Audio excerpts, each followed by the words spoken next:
Okay so जैसे कि आपने टाइटल से पढ़ा है, yes I have cleared my DU LLB 2021 entrance, और मैंने वो एंट्रेंस खुद सेल्फ प्रिपरेशन से क्लियर करा है।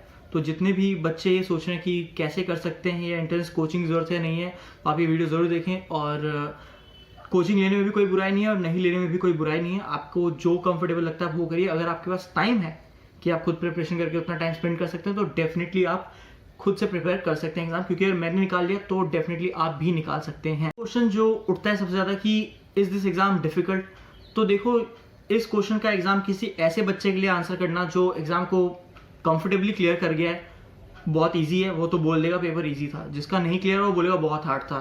तो ऐसा कुछ भी नहीं है कि कोई ये कहते कि हार्ड है ईजी है। देखो जिस दिन आप पेपर दे रहे होगे ना, उस दिन अगर आप मजे में पेपर कर गए तब तो आप बोलोगे इजी है, और आपकी फट गई तो फिर आप बोलोगे कि भाई मुश्किल पेपर है। तो इस ट्रेंड पे मत जाएं, आप अपनी तैयारी प्रॉपर रखें कि जब पेपर है तो you can take hold of the situation, है ना। तो चलिए अब बात शुरू करते हैं कि how did I prepare for this exam. तो बेसिकली मैंने 100% प्रिपरेशन जो थी अपनी यूट्यूब के थ्रू करी है पूरी LLB 2021 की DU के। तो मैं 3 जो चैनल आपको जरूर बताऊंगा जो मैंने फॉलो किए रिलीजियसली, अलग अलग टॉपिक को लेकर, लॉ से रिलेटेड और वैसे भी जितनी लॉ से रिलेटेड जनरल इन्फॉर्मेशन है। तो नंबर 1 पे है हमारे TLOI अकेडमी, जिनका नाम है कोर्टरूम बाय TLOI अकेडमी। उस टाइम पे इनका नाम सिर्फ TLOI अकेडमी था, जिसपे जो सेहत सर है बहुत अच्छा पढ़ाते हैं। आप डेफिनेटली उस चैनल को सब्सक्राइब करें, वो आपको काफ़ी आपकी नॉलेज इनहेंस हो जाएगी। जो करता था वो था लॉ डाइजेस्ट बाय आयुषी। तो मैम की भी वीडियोस बहुत अच्छी हैं। इनफैक्ट मैंने सर का, सेहत सर का और मैम का जो था वो अपना मॉक टेस्ट भी खरीदा था। तीसरा चैनल जो मैं फॉलो करता था वो था फिनोलॉजी लीगल। अगेन बहुत ही अच्छा और क्रिस्प वीडियो बनाते हैं, काफ़ी नॉलेजेबल वीडियोस बनाते हैं। इनफैक्ट फार्म लॉज को समझने के लिए मैंने वो वीडियोस ही रेफर करी थी, बट अल्टीमेटली पेपर में आया कुछ नहीं उसमें से, वो बात अलग है। ओके, अब ये बात हो गई। उसके बाद हम बात करते हैं कि हम पढ़ाई स्टार्ट कहाँ से करें। तो एक जो चीज़ मैं देखता हूँ सबसे ज़्यादा वो है पॉलिटी। पॉलिटी तो मस्ट है, आपको पॉलिटी पढ़नी ही। तो फिर मैंने क्या करा कि मैं रोज सर्च करता था 1000 most important polity questions, 2000 most important polity questions, 500 most important polity questions.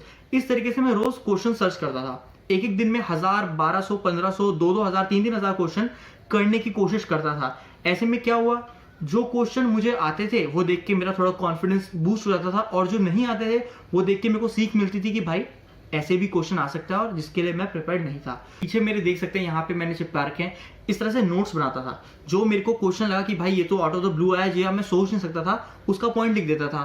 कई बार इनमें मैंने वो भी लिखा हुआ है जो करंट अफेयर के कुछ इंपॉर्टेंट पॉइंट आया और मुझे लगता था कि अगर ये नोटबुक में रहेंगे तो वहीं रह जाएंगे, इसलिए इनका मेरे सामने होना जरूरी है। तो इन्हें यहाँ एलमीरा पे या पीछे मिरर पे चिपका दिया करता था। तो ये बात होगी पॉलिटी की। ज्यादा से ज्यादा क्वेश्चन करें पॉलिटी के, सर्च। अब बात कर लेते हैं हम दूसरे biggest beast of this exam. जी हाँ, फ्लाइंग बीस्ट से बीस्ट। सो दूसरा बिगेस्ट बीस्ट जो है इस एग्जाम का वो है करंट अफेयर, क्योंकि ये काफी भर भर के आते हैं, आप माने चाहे ना माने, बट अगर आप करंट अफेयर अच्छे से करके चलेंगे तो you are pretty much secured. तो जो ये मैंने तीनों चैनल के नाम आपको बताए, ये भी करंट अफेयर बताते हैं, बट इनके करंट अफेयर ये उतना ज़्यादा नहीं बताते, क्योंकि ऑब्वियसली पेड कोर्स है तो ये चाहेंगे कि आप उसे सब्सक्राइब करें, इसलिए आपको उतना ज़्यादा करंट अफेयर जो मिलेगा वो उतना फ्री वाले में नहीं मिलेगा।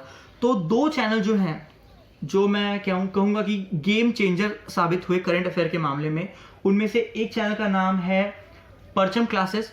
तो वहाँ जो मैम पढ़ाती हैं वो इतना, रिचा मैम उनका नाम है, वो इतना अच्छा पढ़ाती हैं कि जब वो करंट अफेयर पढ़ा रही होंगी ना तो उसके साथ आपको ट्रिक्स बताएंगी जिससे आपको वो चीज़ याद रहे। और ट्रस्ट में वो बहुत यूजफुल साबित हुआ मेरे लिए। काफ़ी सारे पॉइंट्स आए उसमें से जो कि मेरे को एग्जाम में हेल्प कर गए, क्योंकि मैं उनकी वीडियो से पढ़ता था। और उनकी वीडियोस मैंने पढ़ना जनवरी 2021 में चालू करा, जबकि मुझे 2020 से ही पढ़ना लग जाना चाहिए था, बट वहाँ मेरी एक मिस्टेक हुई जो कि 2021 में मैंने पढ़ना स्टार्ट करा मैम की क्लासेस से। तो आप मैम की वीडियोस को फॉलो करेंगे तो आपका pretty much every base would be secured as far as the current affair is concern. अब दूसरी चीज़ ये हुई कि जब मैं मैम की वीडियो से पढ़ता था तो मैम की बताया मैं 2021 में मैम से पढ़ने लगा। तो जैसे एग्ज़ाम करीब आया, और करीब से मेरा मतलब ये है कि सपोज कल एग्ज़ाम है तो आज मैंने सर्च करा 2020 मोस्ट इंपॉर्टेंट क्वेश्चंस, क्योंकि ऑब्वियसली मेरे को लगा मैं फंस चुका हूँ, 2020 से क्वेश्चन आएगा तो आई वुड बी ब्लैंक। तो फिर वहाँ पे मैंने क्या, उत्कर्ष क्लासेस जोधपुर, ये जो टीचर हैं मैं इनका क्या बताऊँ, ये एक नंबर के बेमिसाल टीचर हैं। मतलब इन्होंने 2020 की दिसंबर 31 को इन्होंने कोई वीडियो अपलोड करी होगी, जो कि मैंने सितंबर 28, 2021 को देखी, ठीक है। क्योंकि मेरे को देखना था भाई 2020 का पूरा करंट अफेयर। मैंने सर्च करा कि पूरा एक वीडियो मिल जाए, तो सर की 8 घंटे की वीडियो थी और वो 8 घंटे मैंने किस तरीके से देखा मैं ही जानता हूँ, क्योंकि फटीक हो जाता है बहुत ज़्यादा, स्पेशली आपका नेक्स्ट डे एग्जाम को। काफ़ी बेवकूफ़ाना डिसीजन था कि भाई एग्जाम से एक दिन पहले इतना ज़्यादा स्ट्रेस करना, बट मैंने करा। एंड ट्रस्ट मी गाइस, कम से कम नहीं तो कम से कम 4 से 5 क्वेश्चन करंट अफेयर के सर की वीडियो से आ गए। और अगर आप सोचे कि 5 into 4 20 मार्क्स, तो 20 मार्क्स इतने ज़्यादा डिफरेंस नहीं लाते। ट्रस्ट मी गाइस, 10 नंबर का 5 नंबर तक का डिफरेंस भी पड़ जाता है। सो आप ये चीज़ मिस नहीं कर सकते। करंट अफेयर के लिए परचम classes and Utkarsh classes Jodhpur, ये दोनों एकदम मस्ट हैं, आप इन्हें डेफिनेटली फॉलो करें। अब फिर एक तीसरी क्वेश्चन जो होती है वो है जनरल नॉलेज की या मिसलेनियस के क्वेश्चन। तो मैं आपको एक बात बताऊंगा, एग्जाम में 2 क्वेश्चन आए, आई थिंक 2 या 3 थे, जिनमें से एक था रशियन रेवोल्यूशन का, एक था कि हमारा फाइनेंस बजट कब आता है, और एक और था जो मेरे को ध्यान नहीं आ रहा। तो ये 3 क्वेश्चन आए, ठीक है, जिनमें से मेरे इनफैक्ट 2 गलत हो गए और एक सही हुआ, जिनमें एक रशियन रेवोल्यूशन और था फाइनेंस वाला। अच्छा, अब मुझे लगा यार ये मैंने कहीं पढ़े भी नहीं तो इसलिए मेरे को पता नहीं होगा, लेकिन मैंने एक बुक खरीदी थी अरिहंत की, जनरल नॉलेज 2021 की। उस बुक के फ्रंट कुछ इनिशियल पेजेस में ही ये सारी इन्फॉर्मेशन दे रखी थी। और क्योंकि मैंने जैसा आपको बताया, मैं जब भी कुछ इंपॉर्टेंट पढ़ता था तो मैं ऐसे पीछे से नोट्स बना रखे हैं, नोट्स पे से लिख लिया करता था, बट उन पॉइंट्स के मैंने नोट्स नहीं बनाए। एंड ट्रस्ट मी, उनमें से 3 क्वेश्चन एग्जाम में आ गए। सो अगर आपको मिसलेनियस कवर करना है, जनरल नॉलेज अरिहंत की डेफिनेटली। इंग्लिश का ऐसा है कि इसका अंत नहीं है, समुद्र है बेसिकली। आप जितने मर्जी वर्ड कर लीजिए वो भी कम पड़ जाएगा। अगर और आप थोड़े से वर्ड पढ़ जाए और आपकी किस्मत अच्छी हुई तो वही वर्ड्स आ जाएंगे एग्जाम में। तो आप जो एक चीज़ मैं सजेस्ट करूँगा कि ज़्यादा से ज़्यादा रोज़ कम से कम 10 नए वर्ड देखें, कोशिश करें पैसे सॉल्व करने की, वो भी एग्जाम में आते हैं। इस बार तो आए थे अच्छे खासे और काफ़ी है। और जहाँ तक बात करें मैथ्स की, तो मैथ्स से मुझे भाई बहुत भयंकर एलर्जी है। मैं मैथ्स के दोनों क्वेश्चन एग्जाम में छोड़ के आया। आप जब रीजनिंग करेंगे तो आप रीजनिंग के तो वैसे ही बहुत सारे वीडियोस हैं, आप रीजनिंग। और एक और इंपॉर्टेंट चैनल जो मेरे दिमाग से निकल गया वो है YG लॉ। आई थिंक उनकी वीडियोस जो हैं एकदम इनक्रेडिबल है, यू मस्ट वॉच दैट। क्यों? क्योंकि जब मैं एग्जाम के लिए प्रिपेयर कर रहा था तो मुझे लगा था कि काफ़ी बेसिक लेवल की फैमिली लॉ से क्वेश्चन आएगा। उस टाइम पे 2020 का क्वेश्चन पेपर रिलीज हुआ, जो 2020 का DU LLB का एग्जाम आया था। उसमें पूछ लिया उन्होंने क्वेश्चन की section 7 of Hindu marriage act. तब मुझे लगा कि नहीं भाई, कोई भरोसा नहीं है, एग्जाम में कुछ भी पूछ सकते हैं। तो उस फियर में आकर के मैंने YG लॉ की जितनी वीडियोस हैं, बीट फैमिली लॉ, कॉन्ट्रैक्ट लॉ, टॉट, सब चार्ट डाली अच्छे से, सब पढ़ डाला भयंकर रूप से। मेरे को इतना ज़्यादा मैं फैमिली लॉ पढ़ के गया कि भाई कोई सा भी क्वेश्चन पूछ लो, I would be sorted. But हाँ, काफ़ी बेसिक क्वेश्चन आ गया, वो तो चलो किस्मत की बात अच्छी हो गई।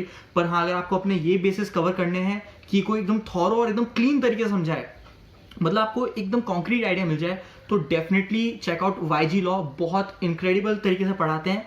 और इंपॉर्टेंट बात मैं कहना चाहूँगा वो ये है कि मॉक्स बहुत ही ज़्यादा इम्पॉर्टेंट हैं। आप जितना मॉक करेंगे ना उतना कम है। क्यों? क्योंकि मॉक जो है ना आपकी एक मेंटालिटी तैयार करता है। आप जितना मिस्टेक करेंगे आपको पता चलेगा आप कितने पानी की गहराई में है।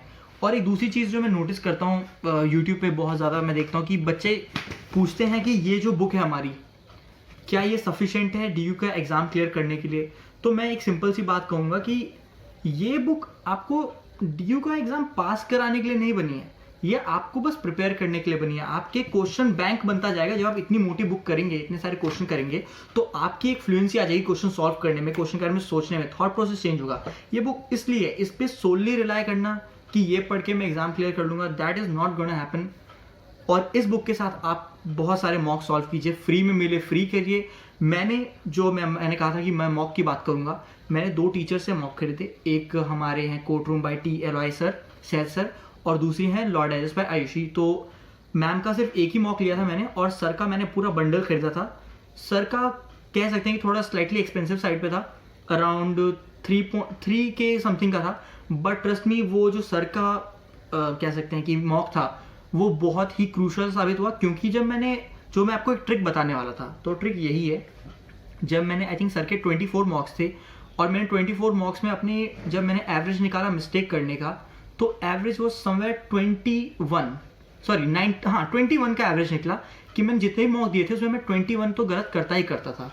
तो एग्जाम के लिए भी मैंने अपने दिमाग में यही स्ट्रैटेजी बनाई कि मैं जितने भी क्वेश्चन अटेम्प्ट करके आऊँगा, मैं खुद को ये पता चलता उसमें 21 तो गलत होंगे, ये मैंने अपने आप को बताया। और देखिए गाइस ये कितना सही साबित हुआ कि मेरे एग्जाम में 18 क्वेश्चन गलत हुए, 19 गलत हुए थे, लेकिन एक तो फिर उन्होंने स्क्रैप करके नंबर बढ़ गया, आई थिंक स्क्रैप हुआ है पता नहीं क्या, तो मेरे उसमें नंबर बढ़ गया, तो 18 पे आके रुका, तो मेरा काउंट काफ़ी सही था इस मामले में। तो आप ये चीज़ जरूर, जैसा कि मैं मिसलेनियस के बारे में बता रहा था, तो मिसलेनियस में और एक दो चीज़ें फॉलो करती हैं, जैसे कि हो गया आपके डेट्स। तो मैंने डेट्स के लिए एक नोटबुक बनाई थी, इसमें मैंने आपको दिखाता हूँ मैं, रुकिए, ये देखिए, ये सारे मैंने डेट्स ही डेट्स लिखे हुए हैं, ये देखिए पूरा जनवरी से लेकर के इंपॉर्टेंट डेज का सारा लिखा हुआ था। इसमें से आई थिंक एक या दो क्वेश्चन आया, तो वो मेरे लिए काफ़ी अच्छी चीज़ साबित होगी। तो अगर आपको इसकी हेल्प चाहिए होगी कि मैं, और हाँ मैंने ये ट्रिक से याद करे थे सारे डेट्स, तो इसलिए वो ज़्यादा बेनिफिशियल हो गया। अगर आपको ट्रिक जाननी है तो आप मुझे इंस्टाग्राम पे मैसेज कर लेना, यहाँ पे 12 नोटिफिकेशन आता नहीं है कि किसी ने कमेंट करा है, किसी ने आपके कमेंट का रिप्लाई करा है। सो अगर आपको थोड़ी कोई भी हेल्प चाहिए हो, कोई भी, तो you can reach me on Instagram, ठीक है। तो ये बात होगी इसकी। एक और जो टॉपिक है वो है यूएन का। यूएन इज़ लाइक डीयू का प्यार। अगर आप यूएन सॉल्व कर ले तो आपके 2-3 क्वेश्चन वहाँ भी पक्के हो जाएंगे। जैसे हमारे भी क्वेश्चन आ गया था कि हेडक्वार्टर का क्वेश्चन आ गया था, तो ये सब चीज़ें काफ़ी ज़्यादा इंपॉर्टेंट है। इसके अलावा मेरे ख्याल से अब और कुछ खास ज़्यादा बचा नहीं है।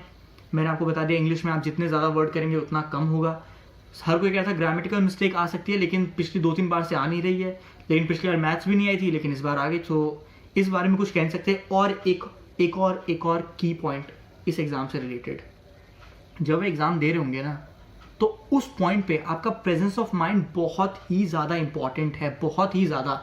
आपने प्रिपरेशन बहुत अच्छी करी हो, बहुत बेकार करी हो, वो सब बैकसीट ले लेता है जब आप एग्ज़ाम में बैठे होते हैं। तब वो प्रेशर अलग चलता है, तब वो आपको अपना दिमाग उस वक्त कंट्रोल में रखना होता है। जैसा कि एक क्वेश्चन आया था एग्ज़ाम में सरदार वल्लभ भाई पटेल जी का, कि क्या वो डिफेंस मिनिस्टर थे, ऐसा क्वेश्चन था। तो अब देखिए, मैंने उनके बारे में काफ़ी सारी चीज़ें पढ़ी थी कि उन्हें कौन कौन सी रैंक दी गई थी, कि वो जैसे लिखा हुआ था कि फंडामेंटल राइट्स और ये सब कौन देख रहा था। इस तरीके से मेरे को याद था कि मैंने सरदार पटेल के उसमें कहीं भी ये नहीं पढ़ा था कि वो फर्स्ट डिफेंस मिनिस्टर थे। तो जैसे क्वेश्चन आया, मेरा दिमाग तुरंत क्लिक हुआ कि भाई ये तो पॉइंट गलत है, तो मेरे को वहाँ पे मार्क्स सिक्योर हो गया। और बहुत बच्चों को मार्क गलत हो गया, क्योंकि बहुत बच्चों को लगा सरदार पटेल तो आयरन मैन कहते हैं, तो इस तरीके से ये चीज़ हो सकती है, बिस्मार्क ऑफ इंडिया कहते हैं, तो वहाँ पे उन बच्चों को गलत हो गया। तो प्रेजेंस ऑफ माइंड उस मूवमेंट पे बहुत ही ज़्यादा इंपॉर्टेंट है, और आपको नर्वस नहीं होना। और एक और जो पॉइंट है वो है कि बहुत बच्चे डरते हैं। जब आप सेल्फ प्रिपेयर करेंगे ना, तो ये डर बहुत बार आएगा। मेरे मन में बहुत बार डर आता था कि क्या मैं कर पाऊंगा, नहीं कर पाऊंगा। लेकिन उस डर से आपको ये नहीं होना है कि बैठ गया, बिल्कुल डर आ गया तो भाई बैठ गया, मेरे से तो नहीं होगा। आपको डर है तो आप किक फील करिए कि अरे भाई दूसरा बच्चा शायद कोचिंग लेके आ रहा होगा, तो मैं तो उससे ऑलरेडी एक स्टेप पीछे हूँ, तो मुझे ज़्यादा मेहनत करनी है। उस डर के ही चक्कर में मैंने पूरा फैमिली लॉ पढ़ डाला, पूरा टॉट वॉट सब पढ़ डाला कि भाई मैं किसी से पीछे ना रह जाऊँ।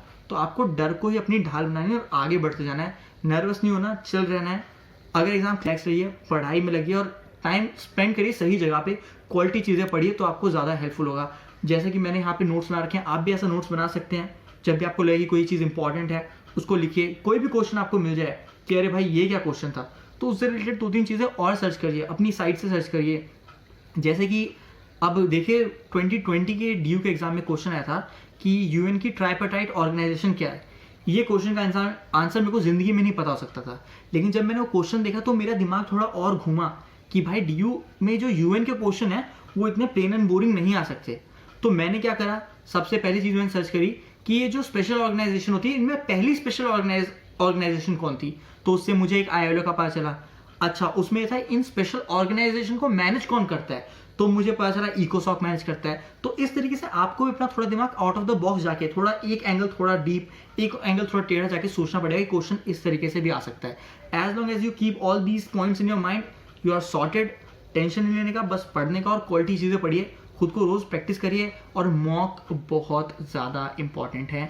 Mock can be your key to success. Okay, so thank you so much for watching this video. अगर पसंद आई हो तो लाइक कीजिए, और आपको कोई भी क्वायरी हो, कोई भी, I am always there to help you guys.